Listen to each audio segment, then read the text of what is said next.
O direito internacional e comparado e a diplomacia judicial já têm espaço reservado na TV Justiça. No programa Direitos Sem Fronteiras de hoje, o assunto é a formação de blocos econômicos. Atualmente, países do mundo inteiro possuem algum tipo de integração econômica com outras nações. O Brasil, por exemplo, participa do Mercosul e o mais conhecido de todos, a União Europeia, tem moeda única e um PIB que supera 15 trilhões de dólares. Vamos saber um pouco mais sobre esses dois blocos comerciais? Confira na reportagem que países integram cada um deles. A União Europeia é hoje em dia o mais abrangente bloco econômico do mundo. É formada por Alemanha, França, Reino Unido, Irlanda, Holanda, Bélgica, Dinamarca, Itália, Espanha, Portugal, Luxemburgo, Grécia, Áustria, Finlândia, Suécia, além de Bulgária, Chipre, República Tcheca, Estônia, Hungria, Letônia, Lituânia, Malta, Polônia, Romênia, Eslováquia e Eslovênia. Possui moeda única, sistemas financeiros e bancários comuns e se tornou oficial em 1992. O Mercado Comum do Sul, o Mercosul, é formado por Brasil, Uruguai, Argentina e agora Venezuela.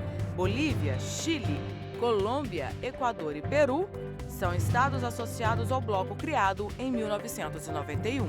Bem, aqui em nosso estúdio estão duas especialistas no assunto, a professora Nádia de Araújo, especialista em Direito Internacional Privado, e Inês Lopes, coordenadora de Cooperação Jurídica Internacional da Secretaria Nacional de Justiça do Ministério da Justiça. Sejam bem-vindas à TV Justiça. Por que os países se reúnem em blocos e como eles se organizam? A ideia é facilitar a vida das pessoas, eliminar fronteiras, eliminar barreiras, fazer com que as pessoas, as mercadorias circulem livremente. E isso acaba ajudando a unificar também o direito nesses países, aproximando as regras que comandam o dia a dia das pessoas.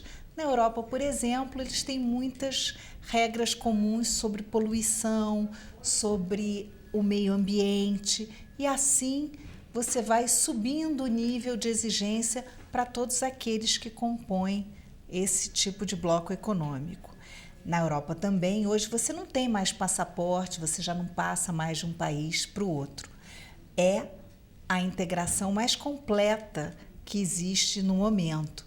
Eles avançaram de uma zona de livre comércio para uma união aduaneira e hoje são um verdadeiro mercado comum. Mas como essas regras são estabelecidas, a formação desses blocos acentuam as diferenças ou o caminho mesmo é para a igualdade entre os países? Mesmo dentro do bloco, não é possível você falar numa igualdade econômica em razão de cada país ter seu próprio PIB. O que o bloco econômico possibilita é a maior facilitação no comércio internacional, então seria maior liberalização do comércio, consequentemente também outras liberalizações como serviços, no caso de se ter engenheiros, médicos circulando para exercer suas atividades em outros países, livre circulação de capitais, você tem maior mobilidade de capital de um lado a outro, fazendo com que as fronteiras não sejam empecilho para essa mobilidade de investimento interno do bloco. E, por fim, uma livre circulação de pessoas. E nós avançamos nesses blocos para redefinir as concepções que a gente tinha de uma concepção de Estado nacionalista para a formação de blocos cada vez mais integrados que rompem com tradicionais concepções de soberania, né? Os estados cedem parcela de sua soberania na ordem econômica, em outros assuntos também, para poder compartilhar e promover o desenvolvimento econômico de todas as nações e não apenas de algumas. E nisso se estabelece regras comuns e diferenciadas para garantir aos países menos desenvolvidos em desenvolvimento o direito ao desenvolvimento também. O que é muito interessante é que a ideia da aproximação do direito permite que, pouco a pouco, as regras se falem. Por exemplo, se fala da livre liberdade dos trabalhadores. que você pode trabalhar em qualquer dos países. Ora, é preciso também adequar as regras da aposentadoria. Se um trabalhador trabalha alguns anos, como no caso da Europa, na França e depois na Itália e talvez na Alemanha, ele quer saber se ao final, por onde ele vai se aposentar, se o tempo conta nos lugares da mesma forma. Então, os países são obrigados a pouco, uniformizar essas regras. No Mercosul, nós temos um acordo quadro para as questões do INSS. Hoje, se um trabalhador se mudar para um dos países do Mercosul e depois voltar, passar alguns anos, ele não vai ter uma solução de continuidade nas suas contribuições. Esse é um exemplo concreto de uma mudança efetiva que aí sim permite que ele olhe esse mercado tanto do ponto de vista de trabalhar em um lugar como em qualquer outro. E aí você tem uma real circulação. Não é essa circulação meramente de turismo. E isso afeta a vida de todas as pessoas que estão no bloco. A formação dos blocos também pode acentuar as diferenças entre os países? A União Europeia, ela é um sistema onde os estados abriram mão de parcela da soberania, coisa que não aconteceu no Mercosul. O Mercosul é um tratado clássico. Cada uma das regras dos protocolos, sempre se fala em protocolos. Nós temos o Tratado de Assunção, que é a lei maior, e pouco a pouco os assuntos vão sendo tratados e normatizados através dos protocolos. E no Mercosul, os 4 se reúnem, precisam chegar a um acordo e passa depois pelo poder legislativo de cada um dos estados antes de entrar em vigor. Na Europa, não. Uma vez que as instâncias europeias decidem, isso é obrigatório automaticamente. Não passa mais pelo crivo do passado. E hoje, quando o Brasil, por exemplo, exporta alguma coisa para um país da União Europeia, as regras para aquele comércio não são mais individuais, da França, da Alemanha, da Itália ou de qualquer outro país do bloco. São as regras do bloco. Tanto que o Brasil tem hoje um embaixador junto ao bloco. Há um embaixador do Brasil junto à comunidade europeia em Bruxelas, que não exerce as mesmas funções do que o outro representante que está junto àquele país, que é a Bélgica. E assim, pouco a pouco, as coisas caminham na mesma direção e facilitam a vida das pessoas. Fala-se muito em União Europeia. De certa forma, os blocos regionais, os outros, seguiram as regras da União Europeia durante a formação? A União Europeia ela serve de modelo, a meu ver, como estágios mais avançados de integração econômica, porque ela é o exemplo concreto do avanço que foi possível até hoje. Mas a ideia principal é cada vez mais, de fato, promover o desenvolvimento. Como bem pontuou a professora Nádia, você tem necessidades de estabelecimento de regras de como isso vai funcionar. Então, existem graus. A União Europeia ela avançou no sentido de ter normas supranacionais. Como bem pontuado, no Mercosul nós não temos ainda normas supranacionais. Nós não temos um direito comunitário organizado como é o da União Europeia. Nós ainda seguimos, como foi colocado, o modelo clássico, seguimos o modelo de tratados, o modelo de protocolos, e a União Europeia já tem diretivas que faz com que os Estados tenham a obrigação de incorporar essas diretivas ao ordenamento jurídico interno num determinado tempo.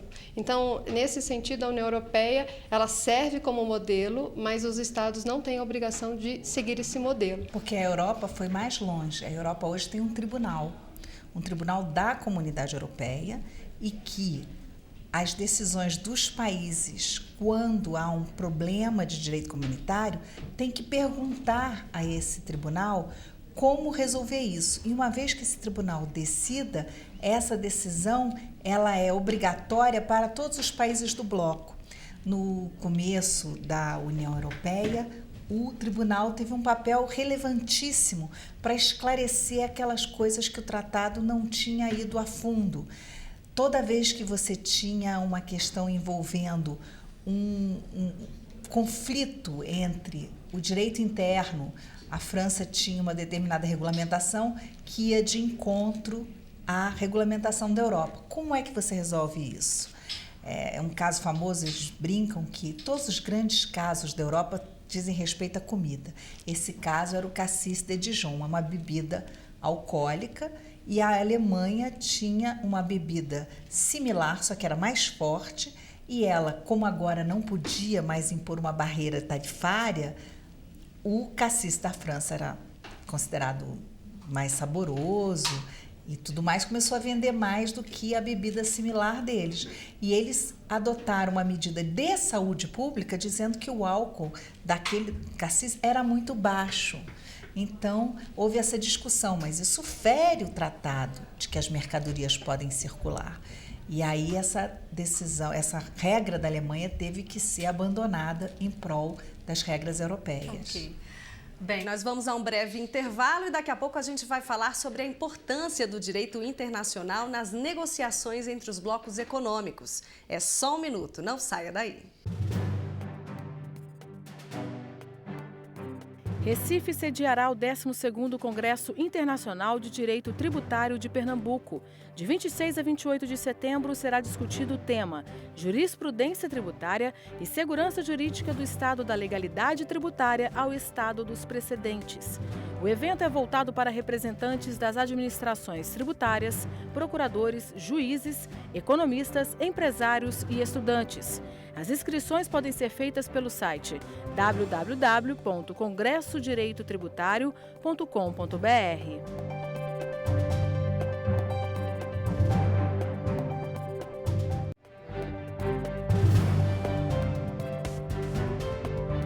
O Direito Sem Fronteiras está de volta, o novo programa da TV Justiça dedicado a questões relacionadas ao direito internacional e comparado. Hoje estamos conversando sobre a formação dos blocos econômicos. Estão aqui em nosso estúdio duas autoridades no assunto, a professora Nádia de Araújo, da PUC do Rio de Janeiro, e Inês Lopes, coordenadora geral de Cooperação Jurídica Internacional da Secretaria Nacional de Justiça do Ministério da Justiça. No primeiro bloco veio à tona a discussão do Tribunal Supranacional na União Europeia. Então vamos aproveitar o tema e falar de cooperação. Existe comunicação direta entre os juízes? Como é que funciona esse Tribunal Supranacional? Bem, a cooperação jurídica internacional é um instrumento importante para facilitar a comunicação entre os tribunais dos estados. Na formação clássica, nós temos a homologação de sentença estrangeira, a carta rogatória, temos também a questão da extradição de pessoas, mas entre outros. E temos hoje a figura no Brasil, que é uma figura típica, que é do auxílio direto. Todos esses instrumentos, eles facilitam o exercício de direitos das pessoas, facilitando não só a comunicação, mas a própria execução dos direitos que são reconhecidos num país e precisam produzir efeitos em outros. No âmbito da União Europeia, a existência desse tribunal supranacional e a relação com a cooperação jurídica internacional é a seguinte: como bem pontuado no bloco anterior pela professora Nádia, o tribunal supranacional permite que qualquer violação à norma do direito comunitário tenha como última instância o Tribunal da União Europeia. Assim como nós temos hoje o Supremo Tribunal Federal como última instância para os recursos, nós temos no âmbito da União Europeia a possibilidade, se houver violação do direito comunitário, de recorrer a esse tribunal supranacional. Em questões envolvendo os blocos econômicos, como que o direito internacional é aplicado? Em termos de cooperação jurídica internacional, no âmbito da União Europeia, há uma comunicação direta entre os juízes em moldes semelhantes, mas não idênticos, ao que nós temos no sistema do cumprimento de precatórios no Brasil. Nós ainda utilizamos o sistema das cartas rogatórias, que se dá por intermédio da autoridade central. Então, a autoridade central brasileira, que no nosso caso aqui é o